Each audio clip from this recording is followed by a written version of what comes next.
Welcome to my channel. In a quaint coastal village, nestled between the shimmering sea and rolling hills, lived a poor fisherman named Hans and his wife Greta.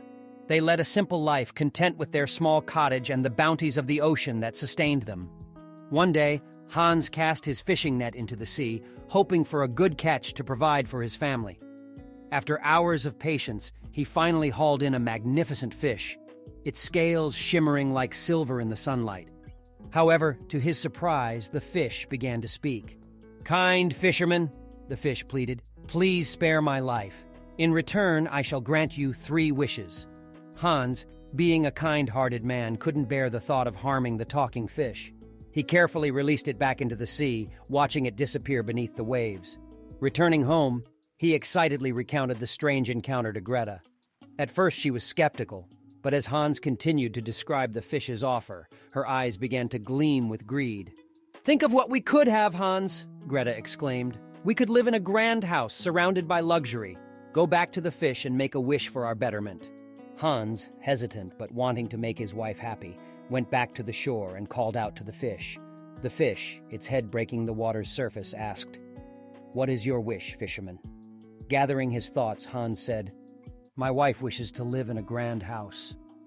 The fish nodded and disappeared beneath the waves. When Hans returned home, he found their cottage transformed into a magnificent mansion. Greta was thrilled, but her desire for more was insatiable. Weeks went by, and the couple's life became one of extravagance. Yet Greta was never satisfied. She constantly yearned for more riches, larger homes, and higher status. Each time, Hans would reluctantly return to the shore, invoking the magic fish for another wish. With each wish, Greta's demands escalated, from a mansion to a palace, from a palace to becoming the queen. But as her wishes grew, so did her arrogance and cruelty towards Hans. One day, Hans found Greta pacing in the palace gardens, discontent evident on her face. "I demand to be ruler of the sun, the moon, and the stars," she declared.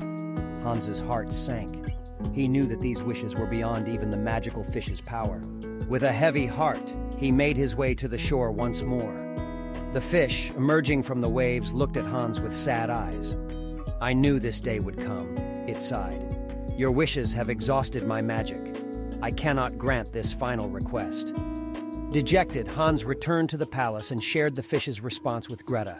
Furious, she berated Hans for his failure and stormed out of the palace in a fit of rage. As she reached the shore, a powerful storm raged over the sea. The waves churned, and a mighty wave swept Greta into the waters.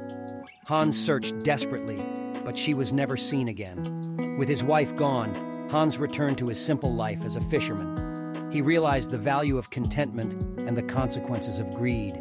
He would often sit by the sea, remembering the magical fish and the lessons it had taught him. And so, the fisherman lived out his days humbly, grateful for the life he had and the lessons he had learned, while the magic fish continued to swim in the depths of the sea, its story a cautionary tale of the dangers of unchecked desires.